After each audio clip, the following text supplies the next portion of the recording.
You're getting married? It all started one day at our usual dinner table.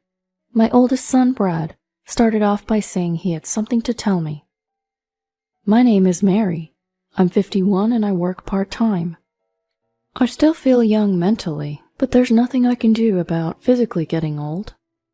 But my sons, who have grown up to cover for my declining energy, are my pride and joy. Brad, my eldest of 3 sons, has decided to get married. I knew he had a girlfriend, but it's finally happening. So Brad is getting married, huh? That means you're getting old, honey. Well, I guess no beer for you tonight, then? Just kidding. I ignored my husband's stupid joke and looked at my son's face. The other 2 are away in college, so the only one living at home is Brad, who's now working. He's matured a lot in his 3rd year of work. Since deciding to get married, he seems even more manly and dependable than ever before. Tonight, we will toast in celebration. After my husband tearfully apologizes to me, saying, I'm sorry, you're forever young and beautiful. I granted him a single bottle of beer. According to my son, they are at the stage of discussing things like checking out wedding venues and deciding on a ring. The actual date is still up in the air. First, he said he wanted to bring his fiancée over to meet us. Marriage is a significant milestone in life, after all. I want them to have a wonderful ceremony. I know the stars of the show are my son and his wife-to-be, but I'm feeling a bit excited. Maybe I'll even get a new dress. My husband is going on about how beautiful I was in my bridal gown. Maybe I'll treat him to some more snacks. Then the weekend came. My son's future wife arrived. Hello, I'm Alice. I was surprised at the casual greeting, but I guess that's just how young people are these days. Alice was a part-time employee at my son's favorite cafe. She was smitten with my son, and after a determined pursuit, they started dating. As the conversations came to a pause, my husband turned to me and said, Ah, yes. I nodded back at him. We have something important to tell you, Alice. The 3 of us, my husband, myself, and our son, had discussed this and decided to tell her. The truth is, Brad isn't our biological son. Alice's eyes widened in surprise at these words. It must be a shock. He's my nephew. Brad is my brother and his wife's only child. But they passed away in an accident when he was very young, so we adopted him. But he's like a son to us. We consider him our eldest. Please, take good care of our son. As my husband and I smiled, she fell silent. Perhaps she was struggling to respond. Well, let's leave the heavy stuff there. So, when and what kind of ceremony are you thinking? My husband ended the somber topic with a cheerful smile and switched to a brighter topic. I would like to wear a traditional white wedding dress if possible. As she said this, she looked at my son's face. My son smiled brightly and nodded. Oh, that sounds wonderful. It's a once-in-a-lifetime event, so it needs to be perfect for the bride, I said, at which point Alice pulled a strange face. For a moment, I thought she was glaring at me. Was it my imagination? Before I could ponder further, her face had already returned to its usual expression. And what about you, Brad? What kind of wedding do you want? No, we don't need your opinion. Alice immediately responded when my husband tried to engage our son in the wedding talk. What? The 3 of us were surprised and looked at Alice, who seemed puzzled by our reactions, as if she couldn't comprehend what was wrong with her statement. But you said it yourself, didn't you, Auntie, that it needs to be perfect for the bride? The groom is just a bonus. I'll have it my way. Her radiant smile left Brad speechless, and I was taken aback by her calling me Auntie. But surely Brad's wishes should be considered too. No worries. Leave everything to me, and it'll be the best wedding ever. Just make sure you work hard and contribute the funds, Brad. Her unstoppable energy and audacity left us all speechless. What a remarkable girl. And all I could do was nod in agreement. A few days later, we had a meeting with both families at a nice restaurant. This time my husband's mother was present too. She wasn't able to join us last time because she was at an adult daycare center. She was excited to meet her grandson's fiancée, and despite using a cane, she was quite energetic. Sorry for the delay. Traffic was a nightmare. Alice talked in a really casual way, even though we had only met once. I noticed our parents in the background. They both shyly waved and quickly took their seats. The atmosphere was somewhat awkward. Without much conversation, we all quietly ate our meals. It was the moment I drew a breath to make some small talk. Alice suddenly spoke up. Granny, do you have trouble walking? That's right, dear. Old age has taken a toll on my legs. I absolutely refuse to care for you, Alice declared out of the blue, causing a moment of stunned silence. Someone went, "Huh?" It was probably my mother-in-law, but it could also have been me. I want to make it clear I have no intention of caring for any of you. Auntie, you're not my mother, right? That makes you a stranger. And while Uncle might be related, he's not my father. I won't look after any of you. Hey, Alice. Brad attempted to rein her in, but she wouldn't stop. And I definitely won't be calling you Dad or Mom, so remember that. I glanced at Alice's parents, taken aback to see them both nodding in agreement. Well, it's true that Brad isn't our biological son, but we raised him like one. Hush, Uncle. Okay, I'm sorry. My husband fell silent after being sharply rebuked by her. Pathetic. It was at that moment the sound of a fork being gently placed down resonated. Is that so? A calm single statement. I carefully glanced at my mother-in-law. She seemed composed, but you could tell she was furious. They may not be their biological parents indeed, but they've raised them with more love than real parents would have. That's not something outsiders should meddle with. I don't care what you say. I'm not doing caregiving. It infuriated me, but I held my tongue as my mother-in-law continued to speak. I'm not expecting anyone to take care of me. I know I'm old, but I don't want to burden my daughter-in-law, so I use the facilities mostly every day. Oh, really? And? I've already transferred my assets to the couple as gifts while I'm still alive. They can use that money to go to the facilities or do whatever they want, so you won't have to lift a finger. Well, isn't that nice? She responds to my mother-in-law with irritated replies. Even when her son tried to chide her, it was like water off a duck's back. This discussion ends here. It's time to go home. With a single statement from my mother-in-law, the meeting came to an end. Women have become stronger these days. Perhaps that's the way of the world now. The rest of us, born in the 60s, were left with mixed feelings as we returned home. A few days later, my husband and Brad were at work. My mother-in-law was at the adult home, and I was alone at home with a day off from my part-time job. The phone rang at that moment. Oh, hey there, Auntie. To my surprise, it was Alice on the line. Hey, Auntie, can you not show up at the wedding? What? I let out a surprised cry at her unexpected request. You're not Brad's real parent. You're technically his aunt, but you don't have any blood relation, so you're essentially a stranger. Strangers don't come to weddings. But what about Brad? He doesn't matter. I told you, I'm doing the wedding my way. At the ceremony, I'll be preparing a letter to his deceased parents. That'll surely move everyone. That's not how it works. Brad's biological parents were indeed important to him, but he wanted us, his parents, to be at the ceremony. He told us that he thinks of us as his real parents, which brought tears to our eyes before. If you really want to attend, you'll have to be super generous with your gift. You received an inheritance from your mom, right? So $10,000 is the bare minimum. If that's the case, I might let you sit in the far corner of the relative seats. How could you say such a thing? If you don't like it, fine. Don't come to the wedding. Oh, but you still have to give a gift. Wire transfer or registered mail is fine. Bye. She hung up the phone as if she had said everything she needed to say. It was like a whirlwind of a phone call. That night, Brad was going to be late due to overtime, and my husband was out for drinks. It was just me and my mother-in-law at home. A quiet strategy meeting time. Alice seems to dislike me.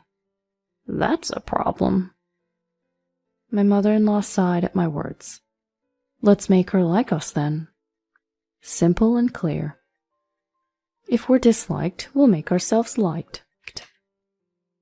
And so my mother-in-law and I stayed up late into the night, hatching various plans. The sight of us grinning in satisfaction, saying, "Perfect, let's do this," made my husband, who had just come home, dumbfounded, but that's another story. Here to collect some cash. The next day at lunch, when I called Alice and told her we had something to give her, she came right away. Does she think every gift is cash? Shaking my head, I pulled out something. What's this? It's a cupcake I made, said my mother-in-law with a smile. I heard that you don't have grandparents. Try some of this. It's a super traditional one. I don't want it. Don't be shy. Here you go. No, I'm good. After a back and forth between Alice and my mother-in-law shoved the treat into Alice's mouth. My mother-in-law's assertiveness is definitely her strength. Whoa, that's gross. Why is this so salty? Alice shouted, quickly gulping down the iced tea we served. Salty? That's odd. It shouldn't be. Perhaps you confused the sugar with salt. I also took a bite and grimaced. We had left everything to my mother-in-law, apart from the preparations and cleanup. But who could have predicted such a basic blunder? The cupcake plan had failed. But that's all right. Let's move on to the next plan. I have a gift for you. Wedding money? A gift card? Nope. What I handed her was a slightly larger paper bag. Looking at it, it was clear it didn't contain money, causing a frown to crease Alice's forehead. What's this? It's a dress. I hope you like it. It's gross. This isn't my taste at all. I would rather have money. Money! When she's this blunt about wanting money, it makes you not want to give it to her. I seriously thought about the dress that looked good in her. Not having a daughter, I'm not really familiar with the fashion trends for young women these days. I had consulted with the store clerk, but it seemed like it wasn't successful. It's a real blow. And another failed plan. It feels like we didn't get closer, but rather things got even worse. That's enough. I don't want anything else. Just give me the cash. A cash gift is what represents the spirit of celebration. Don't you want to celebrate your son? Of course I do. Then I'll give it to my son. The wife should manage the husband's money. That's only natural. Just hurry up and hand it over, old woman. So this is her true nature, I thought, feeling saddened. Is my son really going to marry her? Who are you calling an old woman? I'm still spry. You're an old woman just by saying spry. Actually, you're a granny. Alice was saying whatever she wanted. As I wondered what to do, I was suddenly surprised by a voice saying, "I'm home." Brad, wait, what happened at work? Alice started to panic. She was probably worried about being overheard. We went bankrupt. Huh? Did your father do something? Alice's misunderstanding echoed throughout the room, followed only by silence. Bankrupt. The company. It's gone under. Bankrupt? Gone under what? It wasn't just Alice that was surprised. My mother-in-law and I were both taken aback. Alice grabbed my son's slumped shoulders and started shaking him. What does bankrupt mean? Jobless? Penniless? What are we going to do about the wedding? I'm sorry, it'll have to wait. Releasing her grip from my son, who answered listlessly, Alice stood dumbfounded, and then she cried out. Then how am I supposed to pay the damages? Now it was my mother-in-law and I who were taken aback at these words. My son being jobless was one thing, but I couldn't keep up with what was happening anymore. Damages? Ah, never mind. Just give me the gift money quickly. Seems she no longer cared if my son was present. She held out her hand to me. My mother-in-law addressed her. Alice, could you give us an explanation? Shut up. Just give me the money. Alice. Shut up. It's you who needs to shut up, young lady. Explain yourself. Was this my mother-in-law's true colors? Her tone had suddenly changed from calm to harsh, and Alice was taken aback. And so, under the gaze of the snake-like mother-in-law duo, Alice started to speak in a weak voice. Apparently, Alice had been having an affair with her boss at her part-time job. Moreover, the guy was married. His wife found out and is demanding damages. But she had no money. So she thought about marrying my son. She had calculated that if they married, she would receive a hefty amount in gift money, and planned to have my son pay for all the wedding costs, while she would keep all the gift money. My mother-in-law and I were speechless.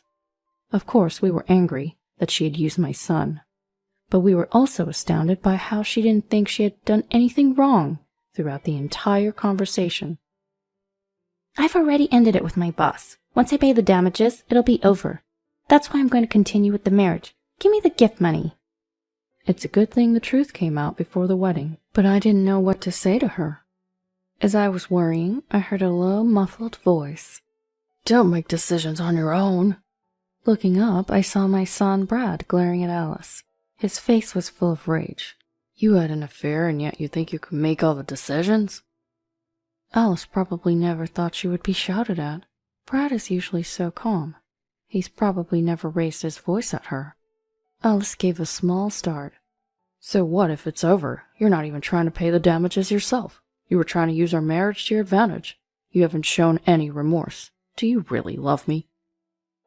Of course I love you. That's why I want to get married. "Then pay the damages yourself. Show some sincerity." But... Alice tried to cling to my son, but he coldly pushed her away. "Either way, we can't get married until I find a new job. Can you wait until then?" She was at a loss for words. If she truly loved him, she would be able to wait. She would say she would support him. But those words didn't come from her. What's enough is enough. Out came her words of frustration. Enough? I never even liked you to begin with. I thought you could bring in some money, but I don't need a jobless, penniless man. At last, Alice showed her true colors. Perhaps that was her true feelings. She shouted and left the house. Was Brad really okay with this? I noticed Brad shaking when I turned around. Is he crying? Just as I was about to reach out to comfort him. My son suddenly burst out laughing. Was he broken from the shock? It was a lie. Huh? A lie? The company's not bankrupt. Business is doing well. I just came back to pick up something I forgot. Turns out the bankruptcy was a lie. In reality, my son had come home during his lunch break to pick up something he had forgotten. He saw the three of us there together and listened to our conversation. My son, suspicious of Alice, who kept insisting on money, had set a trap for her. I'd heard that when a lover becomes jobless and penniless, their true nature shows. I wanted to test it. And the result was damning, to say the least. "Don't you love her?" I asked. My son looked a little sad. "I loved her enough to want to marry her, but you can fall out of love in an instant. Maybe in that sense, I didn't love Alice all that much either. In that case, it might have been for the best that the engagement was called off." I exchanged a look with my mother-in-law, and we both found ourselves laughing. As for what happened after, it seems the cafe where Alice was working part-time went out of business. Apparently the manager, who was Alice's affair partner, had to give up the cafe to pay for the alimony following a messy divorce. This was information from another regular customer at the cafe, as told by Brad. As for Alice, she had no means to pay the alimony herself and had to ask her parents. They were furious with her and kicked her out of the house. She's living in a run-down apartment, working a night job. That's what we heard from her parents. A few years later, by the time my two younger sons had started working, Brad was getting married. His partner is a very nice woman. Thank you for raising Brad into a wonderful man. I'm not much, but I'm looking forward to getting to know you two better. Even knowing the truth, she thanked us like that, and both my husband and I were moved to tears. Seeing us like that, Brad gave a big smile. Congratulations, Brad. I'm sure your parents in heaven are also happy. When I said that, my wonderful son smiled softly and said, Yes, but I'm happy if my parents in front of me are also happy. At his words, I found myself crying again. Oh dear, here come the tears again. You're crying too much. You've aged and gotten so tearful. When my husband said that, I told him he wasn't going to be having beer tonight.